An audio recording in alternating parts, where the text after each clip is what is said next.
In my opinion, the most important aspect of the science fiction genre is its ability to comment on flaws that occur in our world today. And in doing that, it might get the viewer or the reader actively thinking about those topics that they wouldn't otherwise think about.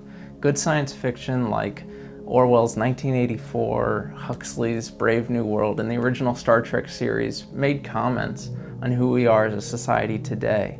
And I think that served as the initial spark for what eventually became my short film Loss. When I was in the 7th grade, we were required to read The Giver, and that was really my introduction to the science fiction story set in a dystopic, oppressive society. And in high school I read Orwell's 1984, and to this day that is one of the most compelling books I've ever read. A story being able to make the statement that if we don't try to change this in our world today, then this might be the future that we're damning ourselves to, whether that change be political, religious, or dealing with the environment, or even psychology. Something about that I absolutely loved. But it wasn't until I saw films like The Conversation, The Lives of Others, and Minority Report, these stories that dealt with the main character who essentially works for the system, realizing how flawed that system is, that the idea for Loss really began to develop in my head.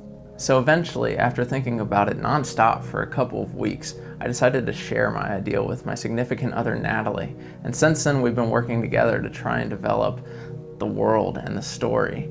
But it's proven to be a massive undertaking because despite the fact that the story is small, Nat and I felt it was important to have the world around the story be fully realized and fleshed out, because ultimately it does affect and influence the events that take place within the main story. So what was initially a simple idea turned out to be much larger than I could have anticipated. In the future, after years of countries warring with one another and billions of victims, the survivors feel weak and vulnerable, and they allow an organization that comes along called the Authority to rise to power because they promise to restore order to the world.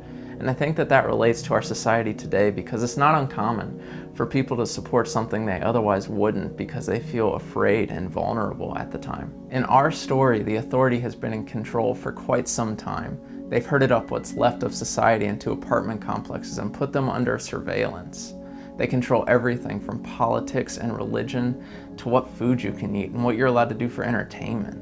Everything you do is logged by Authority-approved employees, and if you're caught doing anything that falls outside of those strict guidelines, then you're sent to what's called a rehabilitation clinic. It's a world that survives because of control, fear, and a false sense of what it means to be free. So within this much larger world is what's essentially a very small and intimate story. Our main character works for the Authority and is required to go to designated apartments on a weekly basis to investigate the apartment and interrogate its resident to make sure that they're living an Authority-approved lifestyle. Our short film Loss explores what would happen to that man in a world run by the Authority if he were to fall in love and develop an intimate relationship with the man who resides at that apartment, and the events that would transpire after the Authority finds out about their relationship. So at the core of this massive world is a very small, tense, and emotionally resonant story. In order for us to produce our short film Loss, we need $80,000, and if you contribute to our film, you'll be affording us the ability to rent high-end camera, audio, and lighting equipment that we would otherwise not be able to get.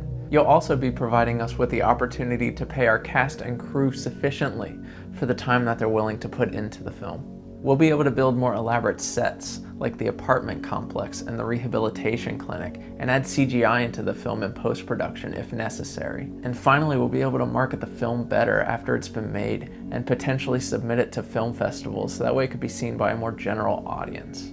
We are committed to making sure that every penny you donate to our film is used to enhance how effective and powerful the film ultimately is. If you decide to be a backer on our film, you'll be entitled to some of the rewards that we've set up, not just as a way to incentivize contributors to donate their money, but as a way to thank them as well. All of our rewards will stack on each other based on how much you donate.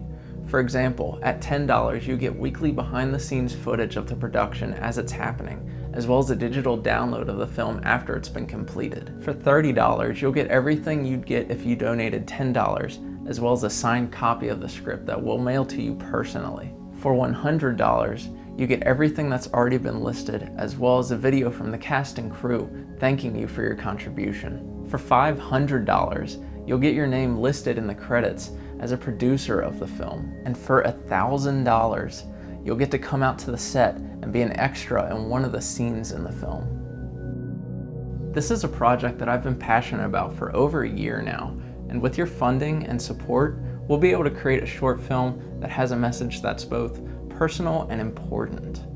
Thank you for visiting our Kickstarter page and for supporting those who wish to see their dreams realized. She donated $2,000. Your move, Internet.